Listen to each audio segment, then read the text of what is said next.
Hello and welcome. My name is Kelly. I'm co-founder of VdS214, and Scott Capone is behind the camera right here. He is the other co-founder. So what we're going to do is we're going to kind of get an overview of why it is inside of our company that we've chosen to highlight transition and athletes specifically in transition. It's an incredible subject. It's very deep, and there's so many intricate parts that work inside of a human being, as you know, but also inside of the minds of these athletes. There's so much discipline, there's a skill set. There is, if you really think about it, if a young man in his early 20s is ending his first career and he's getting ready to go into his second, we want to highlight all those transferable skills so that we can show that the second career is equally as important. So today we have Alex Parsons. Hi, Alex. Hi, Kelly. It's nice to see you.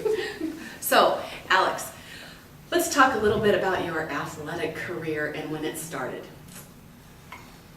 The earliest it started, actually, I started playing baseball first, as surprising as it is. I was an all-star in West Virginia as a baseball player. Mm-hmm. There is a Instagram picture of me in my first action shot.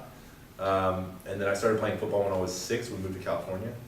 So I played Pop Warner as Junior All-American, so down here in Irvine. But I played every sport. Didn't specialize in anything. Kind of a jack of all trades. Did you have, from an early, I hear so often that, oh yeah, I always knew that I wanted to go pro, or I always knew that I wanted to do college athletics. Did you always have the feeling that you were going to do something just extreme and be part of that 1%? My only goal early on was a college scholarship. I wanted to take that burden off my mom. Same kind of aspirations as my brother. It was earn a college scholarship, get school paid for free, or get school paid for. Mm-hmm. And that was primary goal number one. I was a student athlete. I was definitely student first, athlete second, and I excelled in the athletic side. I was a good student. I wasn't a bad student. I wasn't a straight A student, but I was a good student. So how did you? So you played football throughout high school. What did that look like? I played on a team that we didn't do very well as a team. And again, football is a team sport.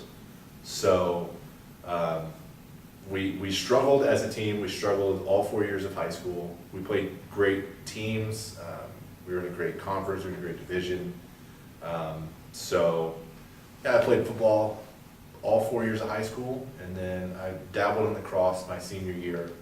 I would get a call from a buddy of mine who would say, hey, we need a guy to play defense. Your job is to hit somebody. Just close your hands and don't extend your arms. Gotcha. Only responsibility of lacrosse, they said, don't run around. You stand right in the middle, and that's all you do. It's like, I can do that. Didn't like getting hit with a ball. That hurts. I don't mind getting hit with a football player, like helmet, whatever it is, but that little solid rubber lacrosse ball, oh, that hurts. That is not fun to get hit with. Mm-mm. Isn't it amazing when you speak of lacrosse, not to go totally off topic, that it's such an East Coast sport compared to, We're getting better out here. We've got talent that we're actually sending back east, so it's growing out here. Mm-hmm. We got club teams, and we've got a couple great high schools down here that are consistently sending guys back east. So when you say that you were a student first and then an athlete, that was in high school as well, correct? Absolutely. Okay, and then how did you get to the college athletics, and did you have a choice on which college you went to? So my recruiting started, I would say, after my sophomore year. I got my first 2 letters were from Oregon and Colorado. Mm-hmm. Both great schools at the time. And they were just kind of the introduction letters. They were just saying, hey, congratulations on the season. Please fill out this questionnaire. And it was weird. Again, it's weird to talk about yourself, and you basically put all your accolades on there. And as a sophomore starting on varsity team, at left tackle, which is great. I mean, which is a rarity, I would say at the time. And then I slowly started getting recruited. My first scholarship offer was actually UCLA. I went to I went to a linebacker camp at UCLA. They brought their defensive line coach in after seeing me because I was a little bit taller than everybody else. So they set me aside from everybody else. While everybody else is playing over here and doing all the drills, the defensive line coach is working me out for 15, 20 minutes. And he's like, okay, you're going to sit out the rest of the day.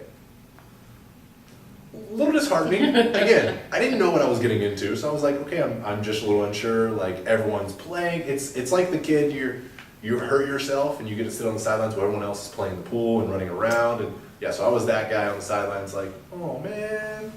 Yeah. So after the camp, they walked me up to Coach Jarrell and said, we're going to offer you a college scholarship. Oblivious. Had no idea. Super excited. Driving home. Got home. Begged my mom. Just begged. Like, let me commit. Please let it be over. Like, no one else is going to offer me. This is it. This is where I want to go. Are you 16 or 17 at this time? I'm 16 at the time. Okay. 16 turning 17. Okay. Just begging, like, please let me commit. Let it be over. Because I saw my brother go through the whole process, and I was like, I just want it to be over. Mm-hmm. And this is where I want to go. No idea what the future had in store for me. A few weeks later, I went to the UCLA camp. And I think it's now like it's invitational, but before it was like you just fill out the questionnaire and they give you a shirt and it was a really tight shirt and there's a picture out there of babyface me.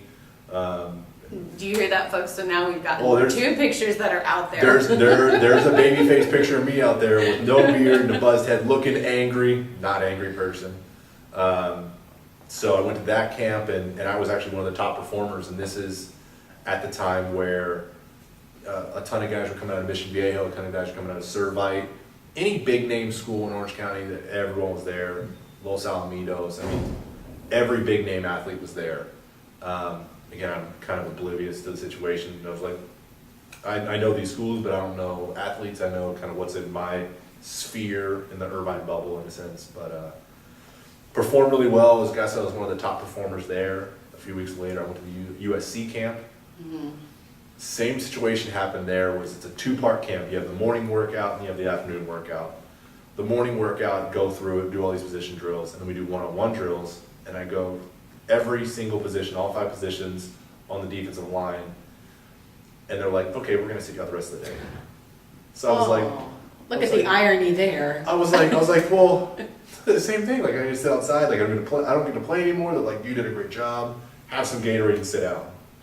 So I'm on the sidelines with the guys who got hurt, and I'm like, well, this is not fun.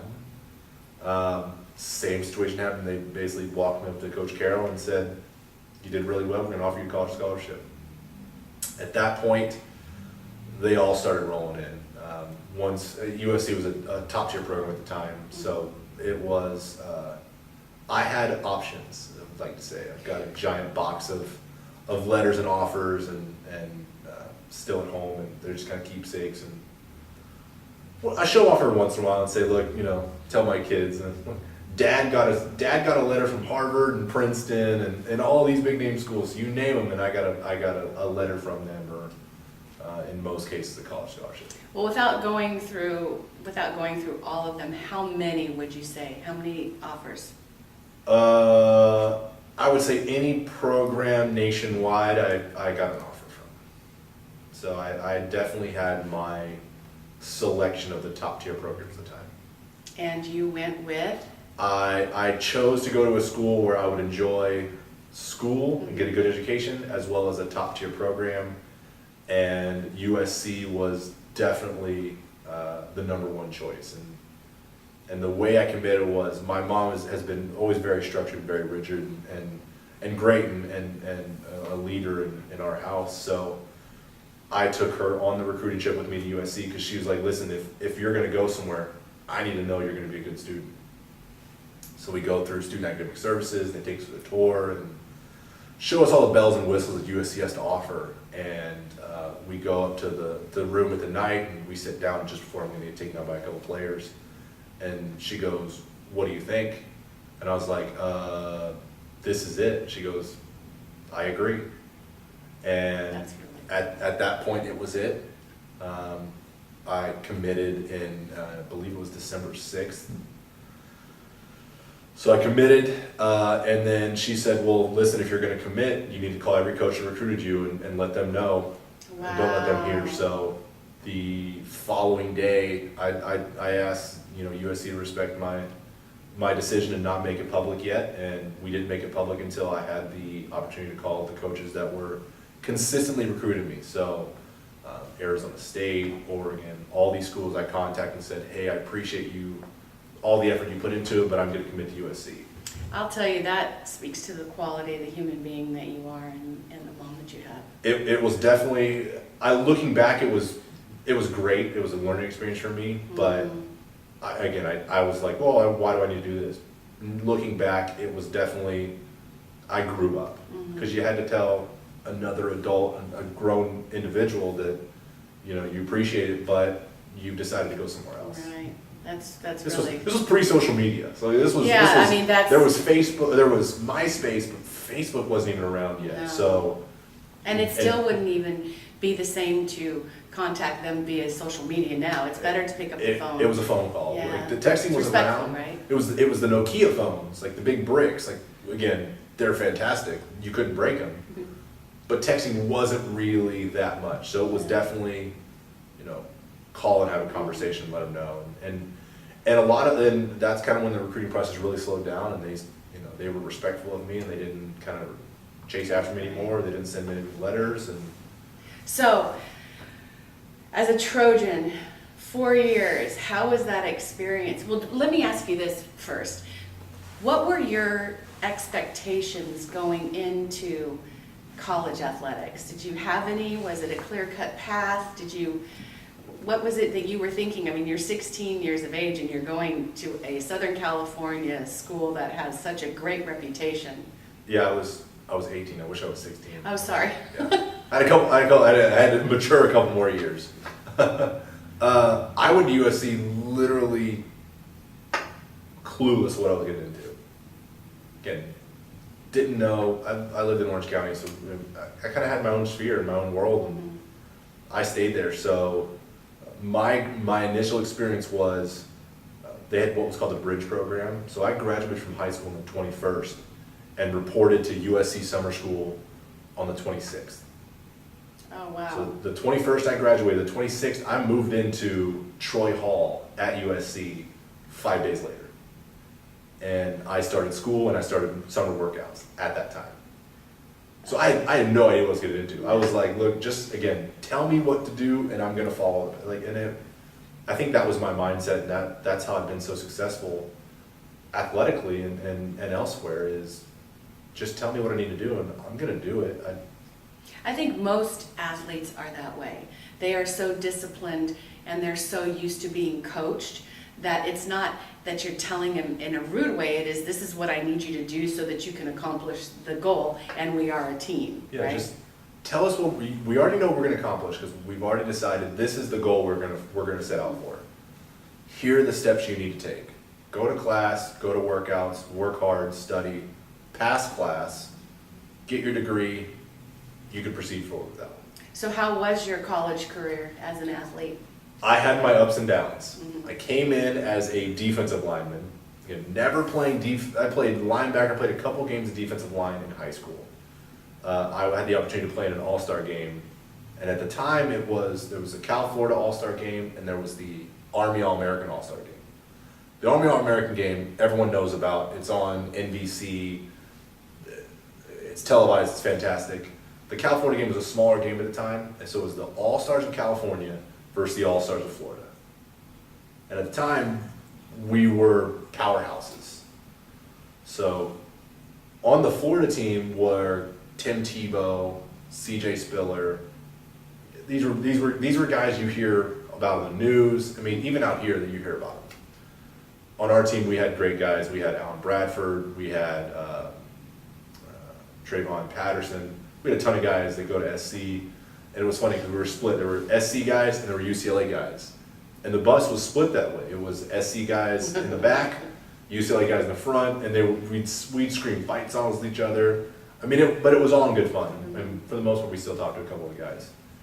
That was the first game I ever played defensive line, really for a full game, and it was an all-star game against top talent. And we lost the game, sadly. Sadly, I was kind of used to that at that point in high school. But I actually won defensive MVP of that game. Oh, so congratulations. I've got a fun little plaque from that game, and for me, I was like, well, I got a cool jersey, and that's kind of what I got out of it. I go to USC, and I go from I'm a little fish in a big pond. No idea what I was getting into again. I won 9 games in 4 years of high school. There were guys that came in the same recruiting class as me, which we were the #1 recruiting class, by the way. Part of that one. And they hadn't lost 9 games in 4 years of high school. I mean, there were guys that like, I lost 4 games in high school. It's like, I lost 4 games in the first 4 years of the season. So, I came as defensive lineman, didn't know what I was doing, played on special teams, was the service team player of the year for that year for defense. So I got recognized at the banquet, and it was fun. From defense, so I was defensive lineman up until the second day of training camp my sophomore year. I got called to Coach Carroll's office in his nice plushy couch and sat down and said, we're going to move you to offensive line. We think you're better suited there. We think you're a smart guy, and you have the potential to be playing at the next level as an offensive lineman. At that time, I didn't even think about anything but surviving the next day. And I think that's what I still am, is just enjoy the day, enjoy the moment, and don't think too far ahead. So this is your sophomore year now, right? Sophomore year. Walk across the hall? So literally walk across the hall. The meeting room goes from one side to the other. I walk in, and the offensive line guys go, what are you doing here? I was like, they moved me. So it was literally, it was baby steps. Like, I was in kindergarten. I remember going out there the first day of practice, and I was like, they're like, oh, punch. And I was like, I don't know how to. Like, what do you mean by punch? Thrown to the wolves. I survived. I'm again, tell me where to go, tell me what to do, and I'll do it. I ended up playing 3 games my sophomore year. Played the first game against Idaho, mop up time.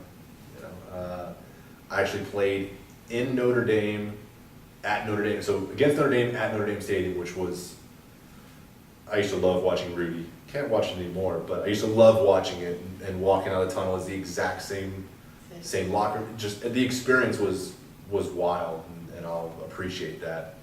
And then my final game, my sophomore year, I got to play in the Rose Bowl against Illinois. So we ended up winning that game and winning our second Rose Bowl championship in a row. So we were a little spoiled at that point.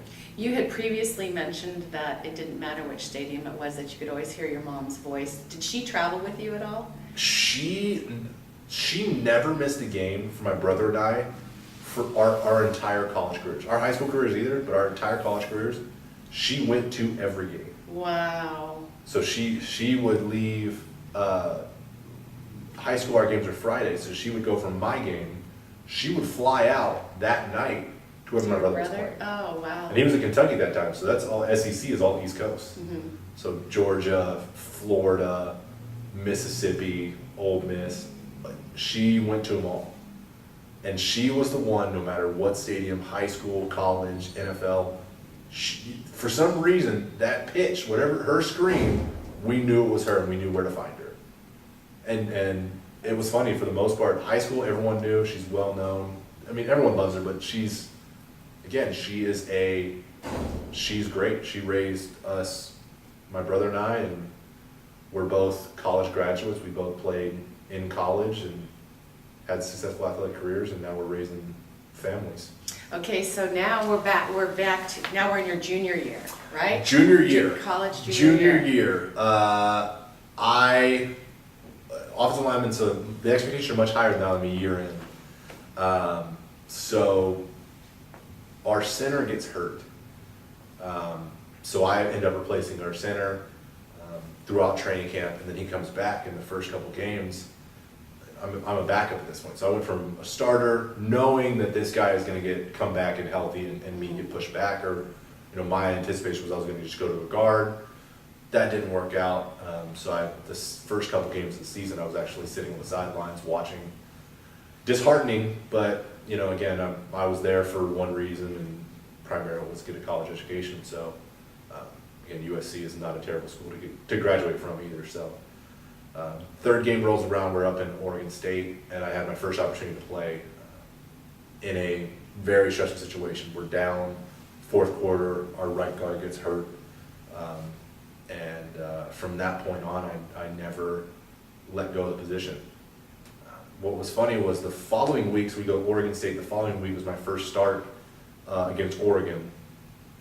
And again, I'm so in my own little world, focusing on what I can do. And we're in the team hotel the night before the game, and I get in the hotel, and someone's wearing an Oregon shirt, and I'm riding down the hotel, and again, I probably shouldn't say this because the coach would be like, yeah, I knew it. Riding down the elevator, and this person's wearing an Oregon shirt, and I thought to myself, who's Oregon playing this week? Again, I didn't think about it. Like, I did all my film study, but I was so focused on what I needed to do and how I needed to be successful that I legitimately had no idea. And we had a great game. We went in and beat Oregon, and I can still remember, being on the field and having a great time and joking around, because that's kind of how we were as offensive linemen. We're angry during the whistle. We are probably the biggest jokesters after the whistle or in the meeting room. So we ended up playing really well that year and going to the Rose Bowl again. We played Penn State that year, my junior year, and we beat them as well. So now we are 3 years at USC and 3 consecutive Rose Bowl championships, 3 consecutive Pac-10 championships at the time. So remind me the next time we interview you, because there will be a next time too, that you bring your rings. I will. Okay. They're at home. They're in a safe. I don't wear them around. I feel like they're too big. They're now too big. Now that my hands have shrunken. We could just lay them on the table. They're shiny. They're shiny. They're pretty. But I'm not flashy. I drive the same truck I got for a college graduation or college scholarship present that my grandma said, if you get a college scholarship, just like your brother, I'll give you my year-old car. Still driving. It's a good thing 13 years later. Oh yeah, it's still running. It needs a car wash, but again, A to B. Again, I'm just a normal person. Okay, so now we're at the senior year. Senior year, we had very, very high expectations. Mark Sanchez had left, gone to the NFL. We're returning a ton of starters on offense, a ton of starters on defense. We come in the first game, we play San Jose State. They're a good team. We knew, we had the talent to overcome a lot of things. We ended up beating them pretty bad, but I actually got hurt. I had my foot stepped on, and then another guy basically landed on my knee, and I heard a lot of popping and clicking. And at that point, I was laying on the ground saying, "Okay, that's it. I guess it's over." Thankfully, I had a knee brace that saved my knee completely. But I did deal with pain the rest of the year. I did have quite a bit of swelling, and it really affected my performance. The next week was Ohio State, which is, I think they call it the Drive To, but it's there's a YouTube video of it. It's like 15 minutes long, and we drive the ball. We start on the 20, we get pushed back a couple plays, and then we just take it on a drive, and then end the game with Stephon running to the greatest side of all time, the right side, past the right guard, who is a phenomenal athlete, and the right tackle was just okay at the time. It's Tyron Smith, so he's just okay. Yeah, he's a freshman, so he's just okay at the time. And we win the game, and it was wild. That was one game I remember hearing the crowd. The rest of the year, I really struggled. I didn't have a great year. Compared to my junior year, I didn't have a great year at all. Injuries will do that to you. My knee was bothering me. I was really focused on my knee and really protecting my knee, and it definitely affected my performance. I did not start the last couple games. We actually lost to Harbaugh and Stanford, which was the, what the F game. And then we ended up losing to Arizona at home in the Coliseum, my last game of the season. Then we went to the Emerald Bowl, which was it was the Emerald Bowl, and then it was the Mac and Cheese Bowl, and then it was the Kraft Bowl. And I'm a little disappointed it wasn't the Mac and Cheese Bowl when I was there, because You like mac and cheese? big fan of mac and cheese. Big fan of mac and cheese. But didn't play in that, and actually played a little bit in the very end of the game, but it was pouring rain. The whole game was awful. It was cold, and the day after Christmas, and I thought my career was over at that point. And I said, you know what, I played. I'm 12 units away from getting, or 8 units away from getting my degree. It was a good career. My brother played at Kentucky, and he got his degree, and he was stopped playing from there. Again, I achieved my initial goal of getting a college degree and enjoying and getting it for free, really. And your degree is in? My degree is in sociology. So And you graduated in what year? I graduated in 2010. 2010. So I always count the years according to Rose Bowls. Right. So it's 7, 8, 9. So it was a 9 season, and then I graduated after that season, Okay. which ended up rolling into spring. So spring of 10. So at this point, you have an injury. You didn't play as much as you would have Yep. liked to in your senior year. For me, I would be thinking, okay, what's next? But you continued to want to play more football. So how did you seek it out? Did they seek you out? How does it go from here? It's interesting. I don't even remember seeking it myself, in a sense that I was actually kind of focused on other things. So the way I kind of got my, I guess, invite or introduction to the NFL was, I didn't really think about it. I had agents kind of contacting me and saying, hey, you got the possibility, whatever. I can tell you about my process and how I picked my agent that way, but it's super simple. I think I would advise a lot of people to do it that way. Just reduce the distraction. But I was actually studying for my LSATs, and I was sitting down in student academic services in the dungeon, in the dark. It was probably 5 o'clock, and I got an email saying, we want to invite you to the NFL Combine. What was that? I mean, the initial feeling. It was shock. I was like, what do you mean? I think that they invite like the top 360 people, or I guess it was the top at that time. I was shocked. Considering the senior season that I had, Yeah. I was completely shocked. I was like, okay. So it was, at that point it was, all right, well, I'm going to fill out this application and see what they have to offer. So again, I kind of backed into it or fell face first into it, I guess. I didn't have any idea. It wasn't my primary focus. In all intents and purposes, like, I had no idea what I would do. And I think I had no idea, but I didn't even know it yet. I was so early on in like kind of a decompression mode that I had no idea what I want to do, but I thought, law school sounds okay. Let's do this.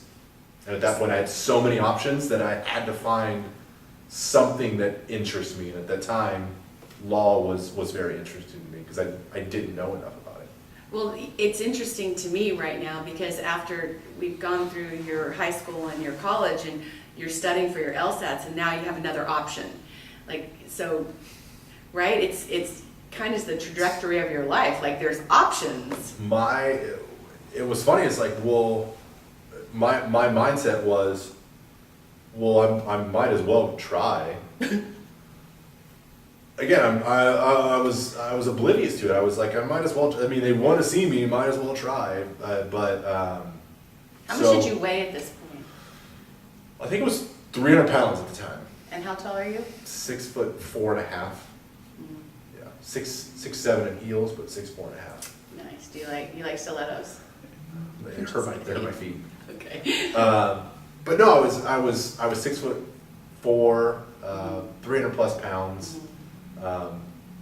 Again, so after my senior season, finally got my knee checked out, and they said, yeah, you tore your meniscus again. So I was told that they're like, okay, we see 4 bone chips, we're gonna pull those out. I get into surgery and they say, yeah, we found 4D bone chips. So we shave your meniscus, you have no longer meniscus in your lateral meniscus, your right knee. And we took out a bunch of bone chips. And I would say I walked, but I actually hobbled out of surgery. So when I was leaving the hospital, they wheel you to the exit, but I actually walked a couple steps with, leaning on some crutches, but my knee felt 1,000 times better. Is this before the invitation came in? This was before.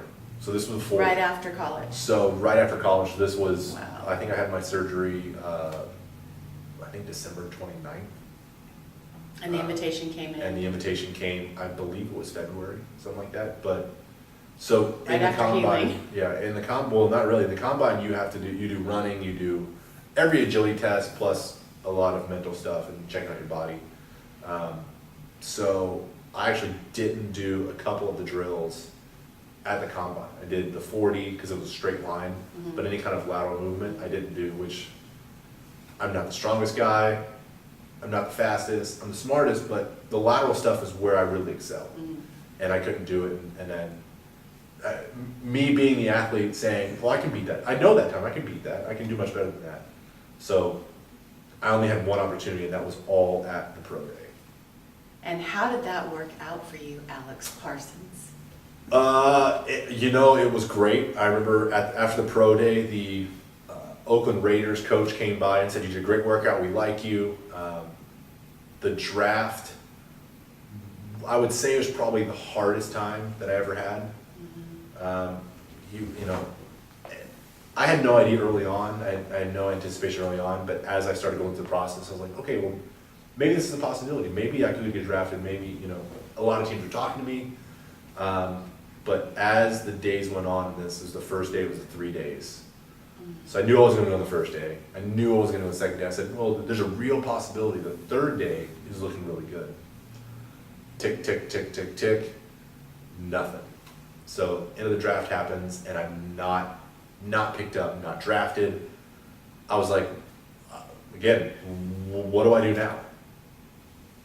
I didn't understand the process at all, but I got a call from, my agent got a call from Oakland that says, hey, we want to sign you, and there was a couple teams fighting over me, in a sense, and they said, you know what do you want to do? And I said, let's give it a shot. So I signed with the Oakland Raiders as an undrafted free agent.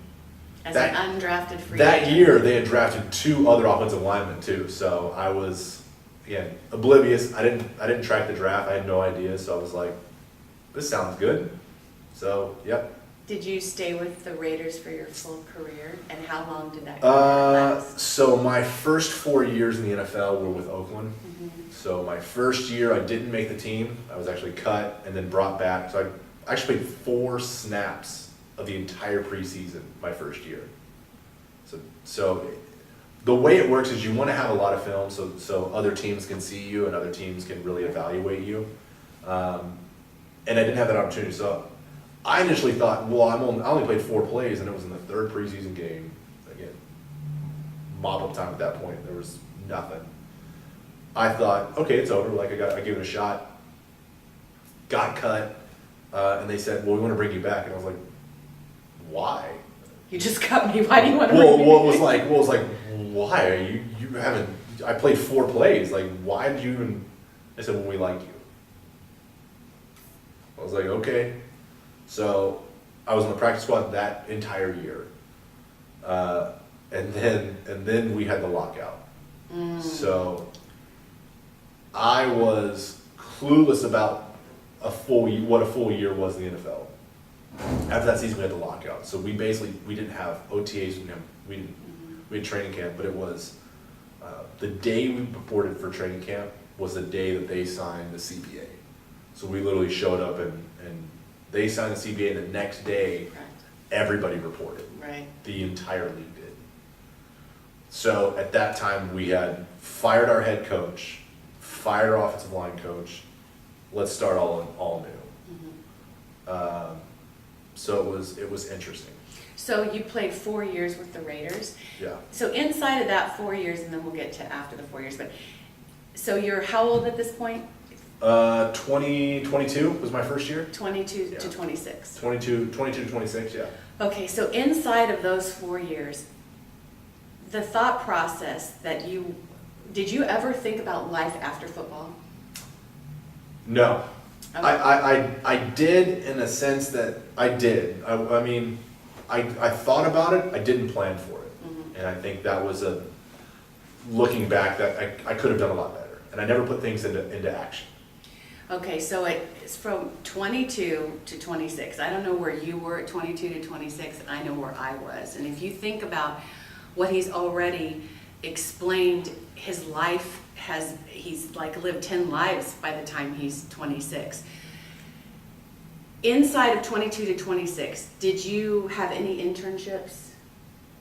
No internships, no work. The only work experience I've ever had prior to what I'm doing now was I worked at the Orange County Fairgrounds as a parking attendant my sophomore year, going into my sophomore year of high school, because I needed to work to pay for, we were actually playing Waimea High School in football. So our first game was in Waimea. So I had to work to pay for my own expenses. So from that point until there was no internships, activity. there was no job activity. The longest I ever had off, like nothing to do, in college was 10 days.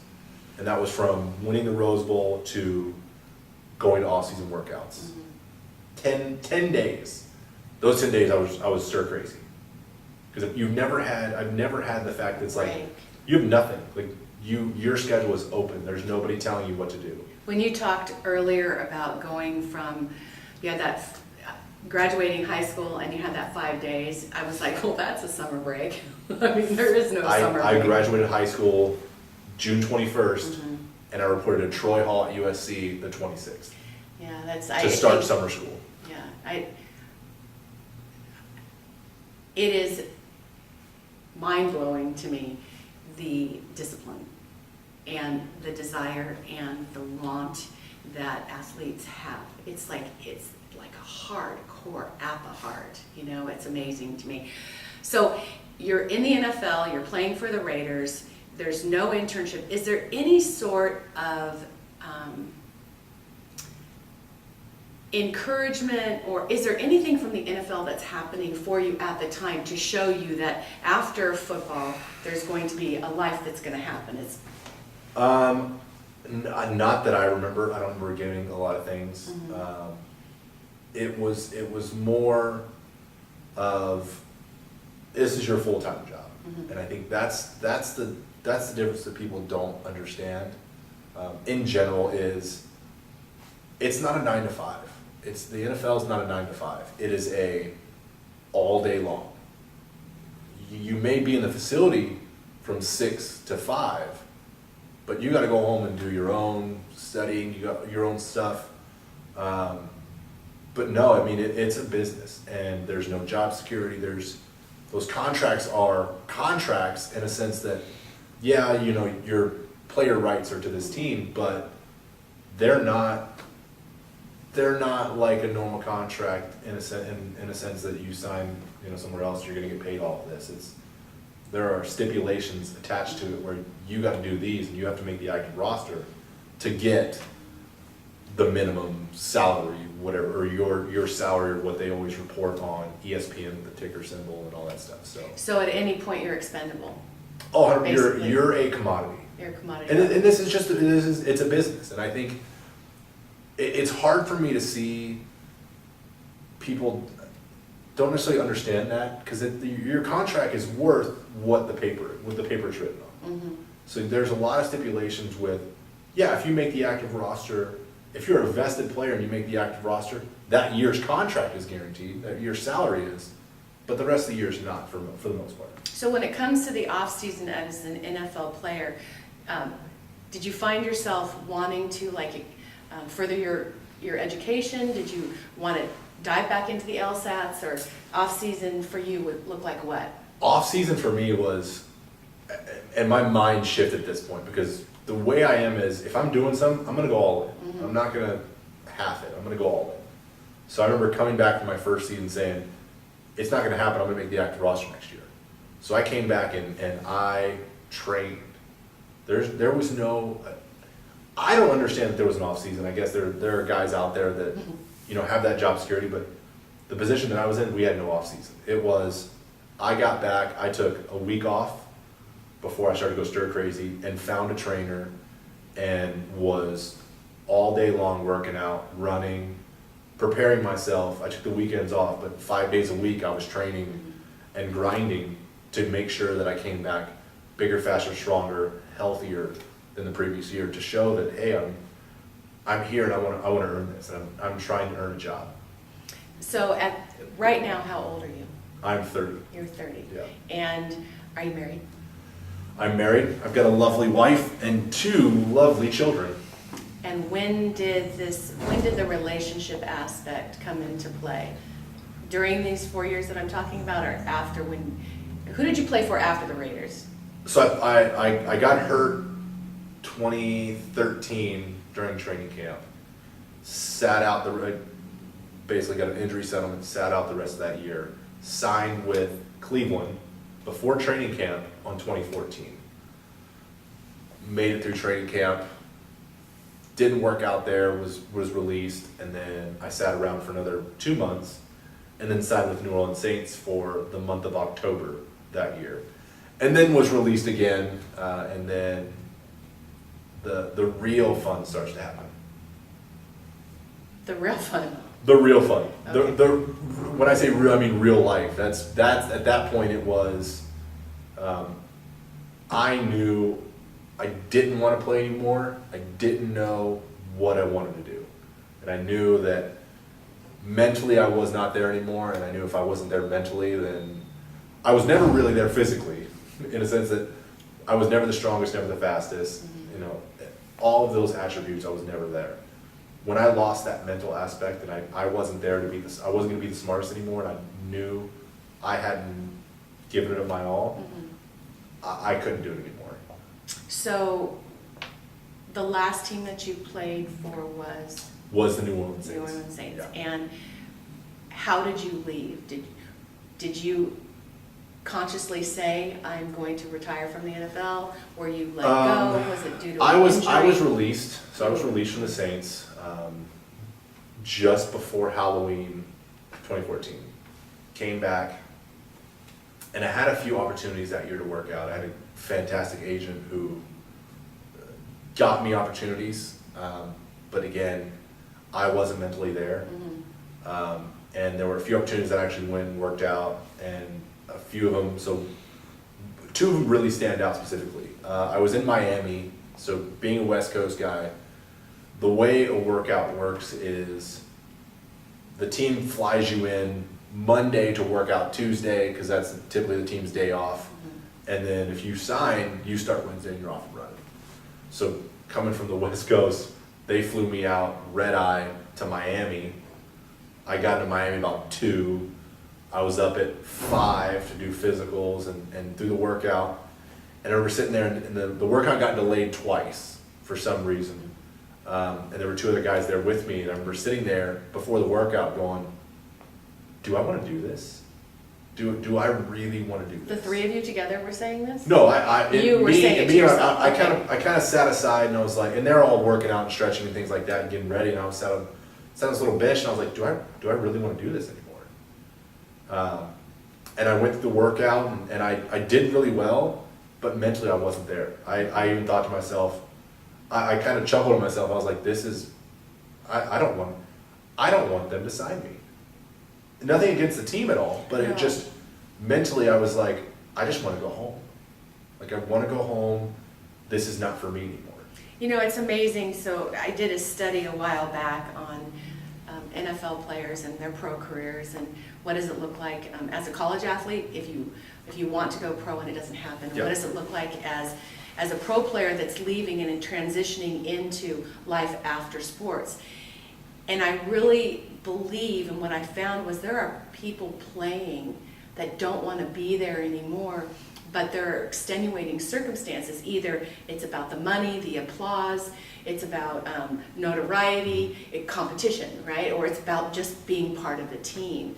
And to hear you say that you consciously did not want to play anymore, which is probably a good thing, because if you're injured and if you're mentally not there, then your body's going to follow suit, right? Yeah, it was.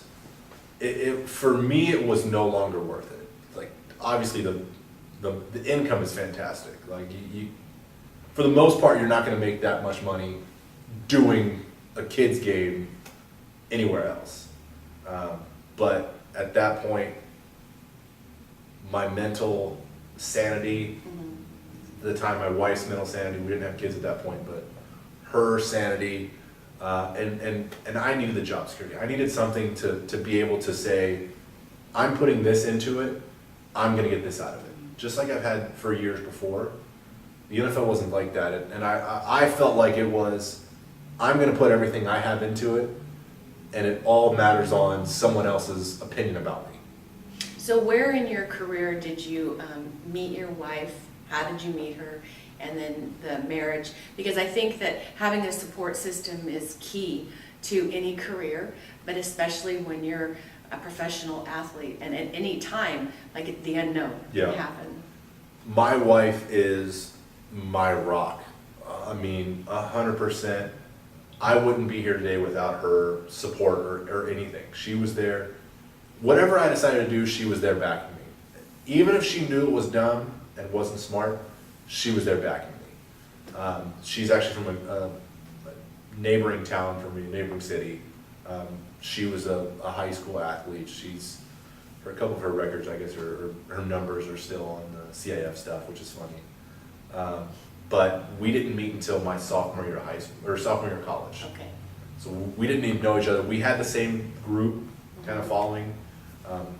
Her cousin actually went to high school with me. Her cousin's a little younger 2 years younger than me, but she actually went to high school with me, which was funny now that we're married.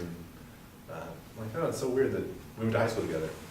But we were really good friends throughout college. We'd always kind of text back and forth. If we ever saw each other, we'd always joke around. But it wasn't until very tail end of my rookie year that I said, I got the courage and said, I'm gonna ask her out. I'm gonna ask her to go on a date with me. We were friends for a while, and I was like, I'm gonna do it. And I did, and she said yes, and I was like, wow. I was like, let's go on a date. She goes, okay, I'll believe it when I see it.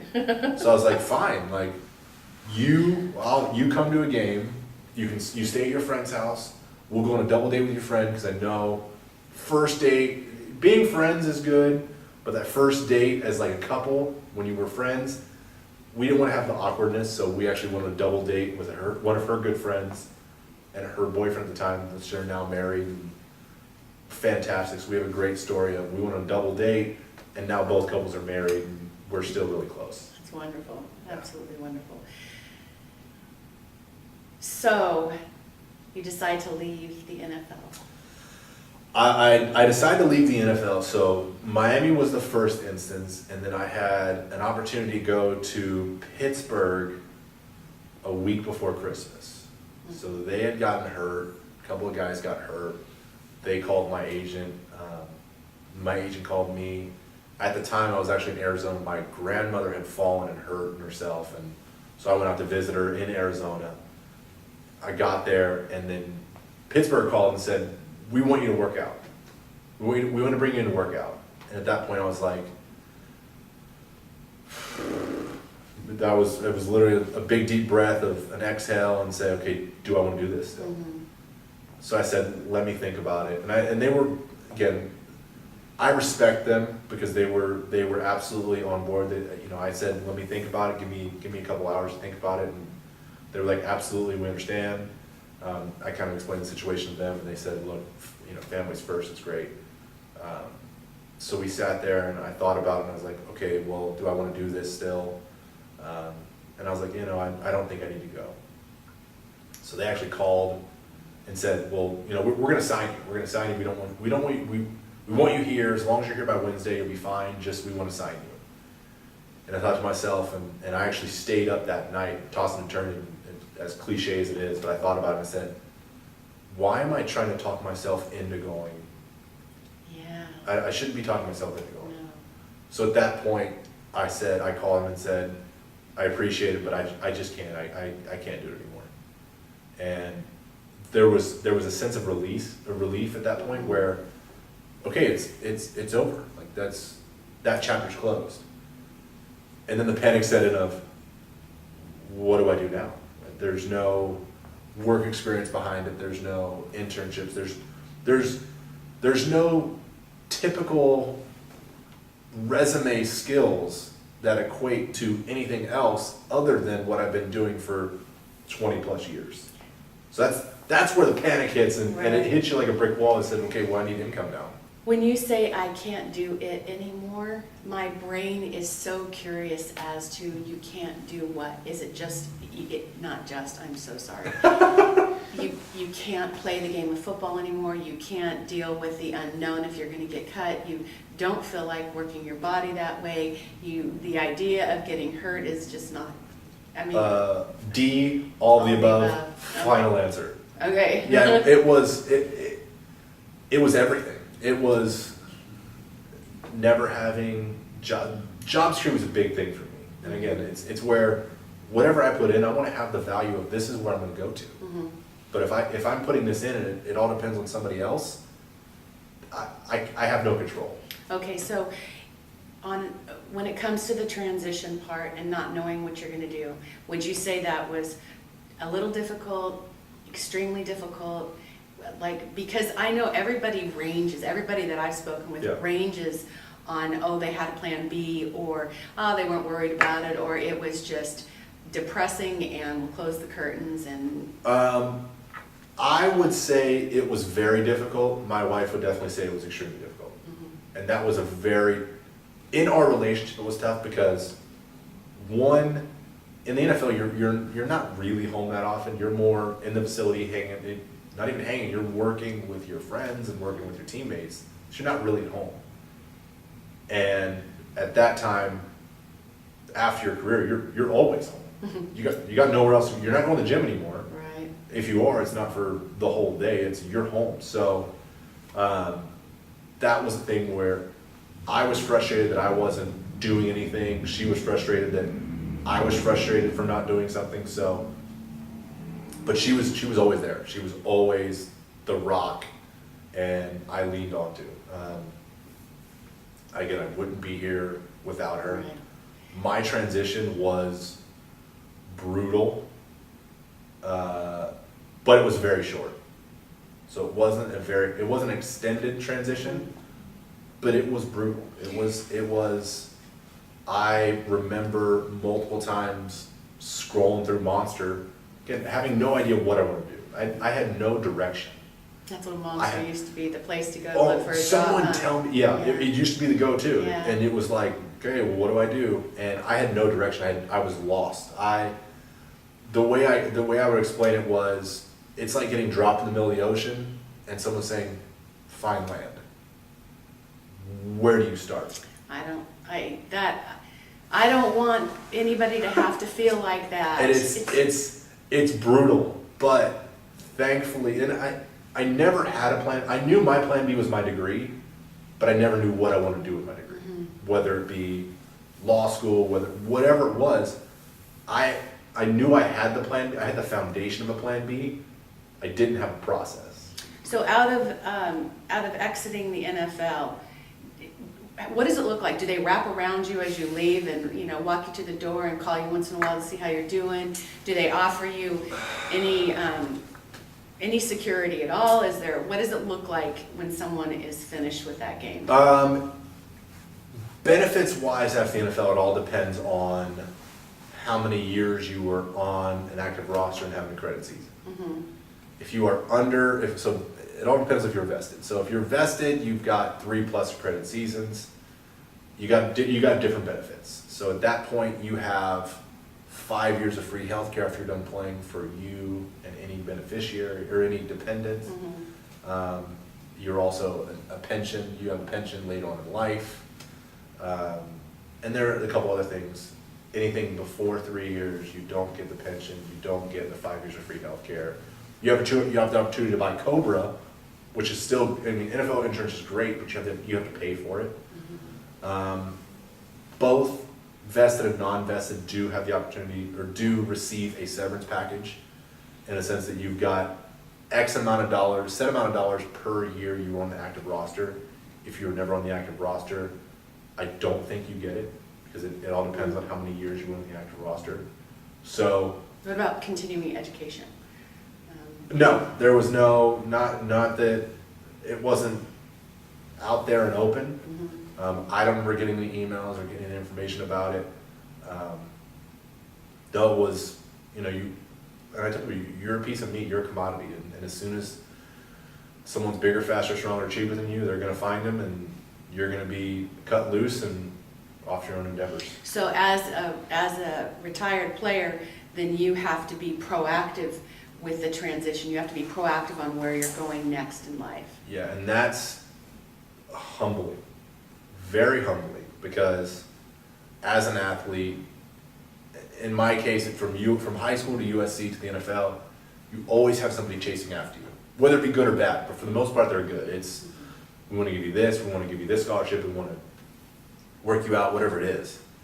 There's always somebody chasing after you. But as soon as you are no longer that, you're a former athlete, you're a former SC football player, you're a former tennis player, whatever it is, not as many people are chasing after you anymore. So you go from, having somebody chase after you to being so humble that you have to say, can you help, will you help me? And ask for help. And that's the hard part that I've seen people have. So I've taken a little bit different approach now that I'm lived through it and kind of transitioned through it. Is I try to reach out to guys and just be like, look, if you need anything, I'm not getting anything out of it. Just here's the information. Here's the information that I didn't get, that I'm trying to get it out to everybody now, social media, emails, whatever it is, because it's easier for me to humble myself because I got nothing to lose. I'm just trying to help somebody, and I'm just trying to pass the information along. And if they take it, awesome. If they don't, at least they have it, and at least I've done my part. And I would say for the most part, you go through, at least I did. I went through a period of time where it didn't matter if someone was reaching out for me, I wasn't ready, and you have to be ready. You have to be ready to move on, or whatever it is, to move on from that game and to move on from athletics, because if you try to do it too early, then you end up having to repeat. You do. Right, until Yeah. you get out of that stage.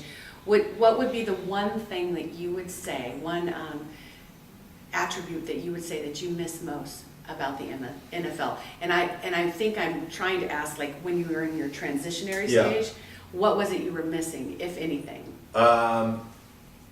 I miss the friendships. Okay. And I know the paychecks were fantastic, but I miss the camaraderie and the paycheck, or the camaraderie and the friendships. So I read a great book a while ago that it was a former first-round draft pick back in the early days of the NFL who transitioned out, and he coined it as pseudo friends. So you got a bunch of pseudo friends. It's if you're around the same sphere, you're friends, but as soon as you're gone, they're no longer there. And it's not their fault. I mean, the NFL is, the mindset is, well, better him than me.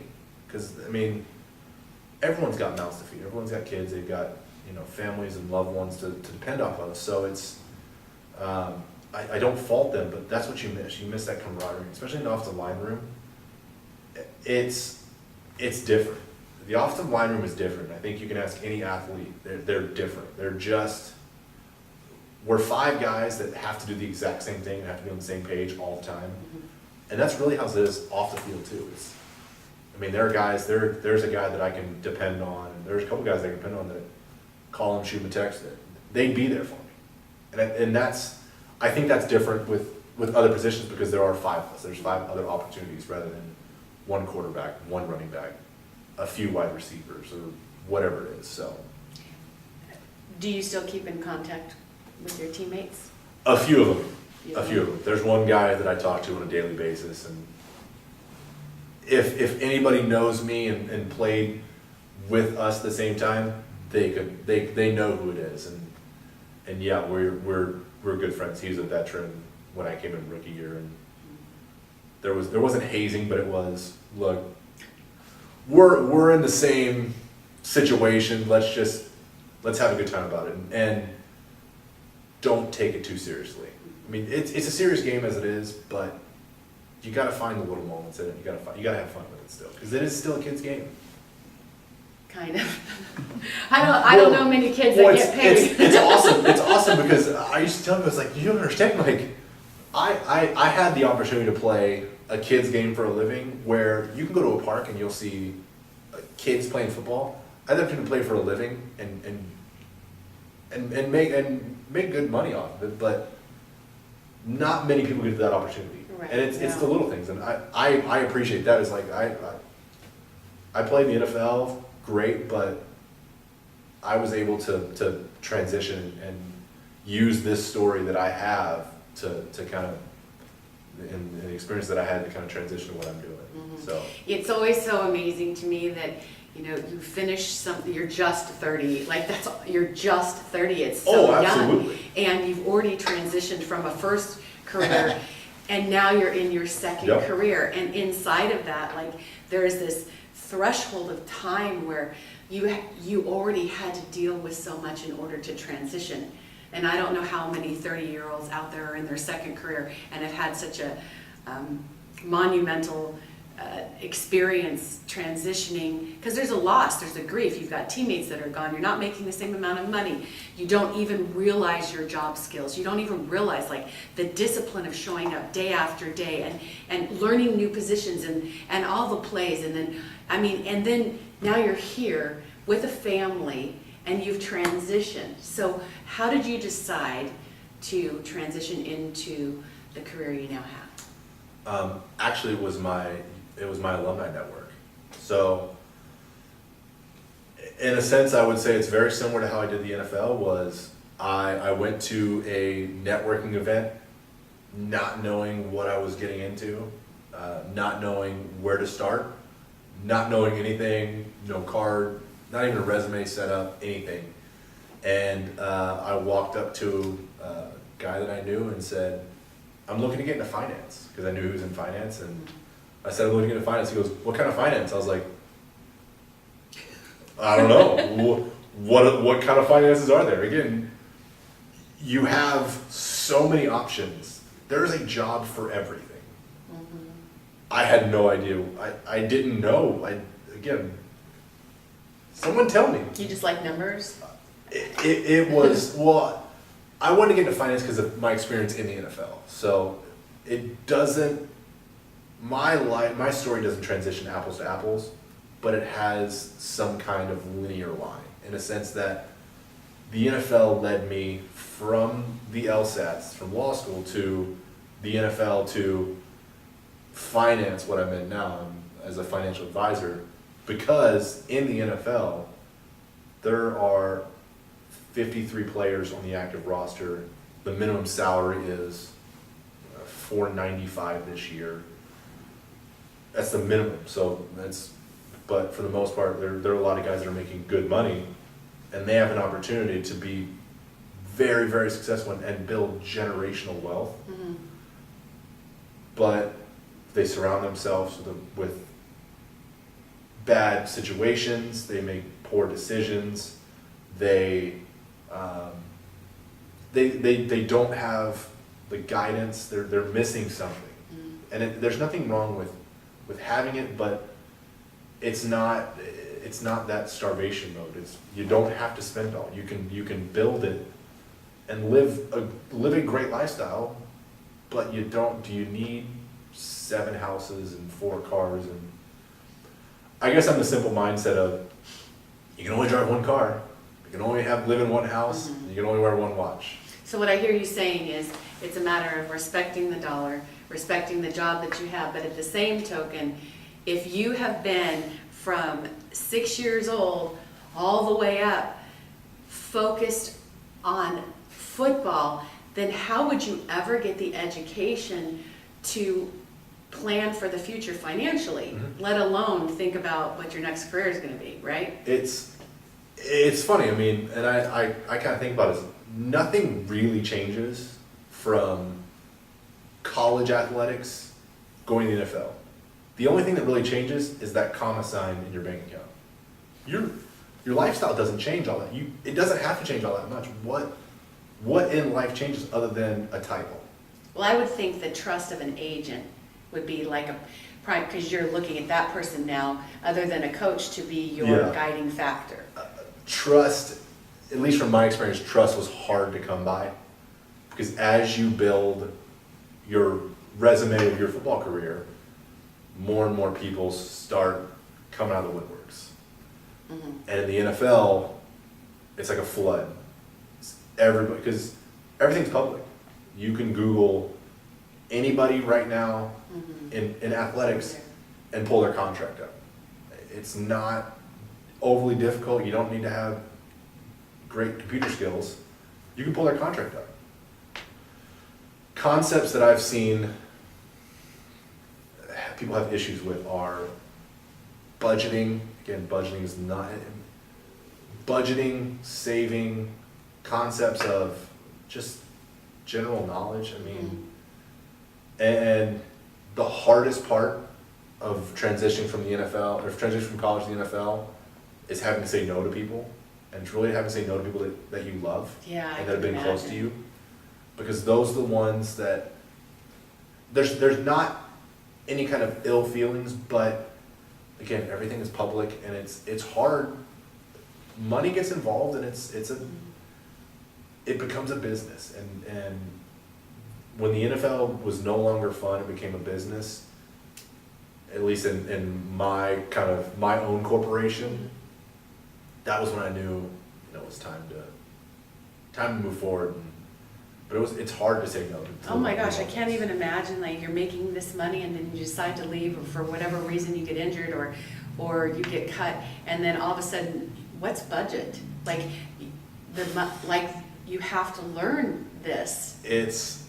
I would hope that you would learn it early on, because the way the NFL works is you make your pay, you make your yearly salary in 17 weeks. Unless you make the playoffs. Never got to make those. But you make all your money in 17 weeks, so the rest of the year you're not getting that big paycheck. So you need to really look at, like, okay, how are my expenditures coming? There's a lot of dependence on making the following year because you got bills stacked up. And again, I'm not going to say that I was perfect. I made mistakes too, but I could have been better. I had a general plan, and I had a team behind me that I trusted, that did a great job for me. But I even myself, I lacked the education, the know-with-all, and really the advice and foundation that I should have had early on, or I should have seeked out. I didn't necessarily seek it out as I should have. So what I hear you saying is that you got into this as a financial planner because you wanted to help educate those that didn't have the same knowledge as you did. That lacked the same knowledge. Yeah, and I made mistakes. Believe me, you start getting your checks you get 12 weeks into getting your checks of $12,000, and you start forgetting, okay, it's going to stop in 5 weeks. I didn't go out and buy a bunch of stuff or blow a bunch of money. I spent a lot of my time watching movies, so I have a huge DVD collection. I've probably seen a fourth of them, because I would buy Tuesday's your day off.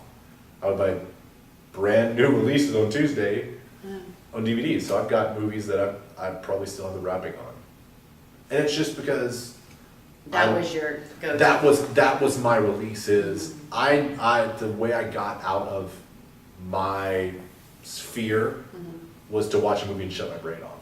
So I just wanted to be entertained for that brief period of time, the 2 hours, the hour and a half, whatever it was. That's how I got my release. What is the biggest message that, as a financial planner, specific to players, that you would like them to know? Just to know what you're doing. Know everything about it. You are the CEO. So just as the owner is the owner of that team, you are the owner of your corporation.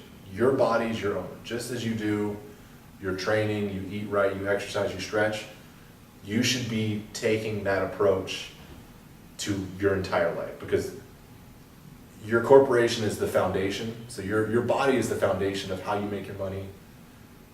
You need to have an understanding of how your money's run and what it's doing for you. Mm-hmm. So a team of trusted people that you work with is important to have, and have an understanding of what you own, where all the risks are associated. Just like the NFL contracts now have risks on, you can't go skydiving, you can't go bungee jumping. You know the risks. You know the risks that you've signed up for with the NFL is you're risking injury. You're risking brain injury. You're risking broken bones and bruises and being cut. Mm-hmm. Do you know the risk of where you're invested, or what you're doing with your money, or even worse, how long this lifestyle can last?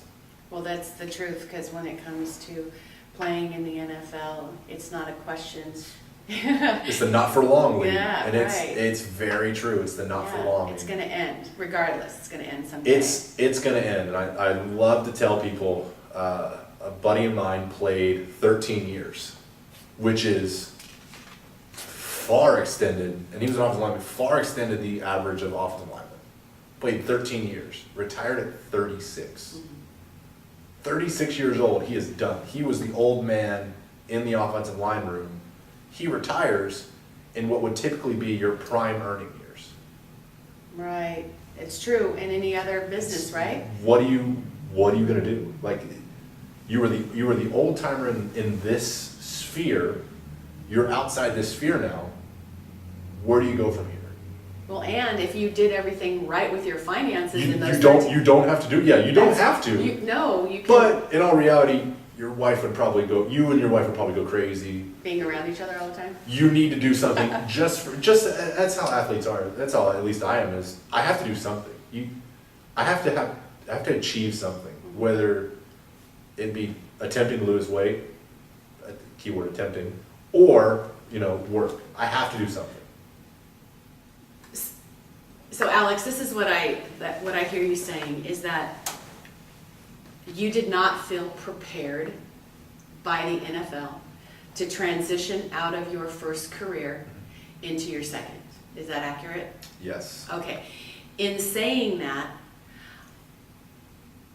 I want to reiterate what I said in the beginning, and that is every single athlete that has played, high school even, college sports, pro anything, the skill set that you innately have is marketable, and there are jobs out there for you, and there are companies that would absolutely benefit from bringing you on as an employee. And some of you don't even want to be an employee, you want to be the owner of your own company. And so as a financial advisor, and wanting to make a difference in the lives of the players because you saw a deficit when you were playing and what your transitionary process, do you have any key components until we meet again that you would like to leave, like big boulders, not little nuggets, big boulders? Yeah. You need to plan. You're not just planning for one retirement, you're planning for 2 retirements. There is a retirement for when you're done playing. There's also retirement 60 plus, 60 years up, or wherever it's at, of your actually working career after. So there's not just one retirement, you're really planning for it. Have an idea, establish a plan, establish trusted people that are not going to give you BS, that are not going to blow smoke, that are going to tell you like it is, because you've been successful with coaches telling you like it is for your entire career. And that's why you're so successful. Why don't you have that elsewhere? Because you're running your own corporation.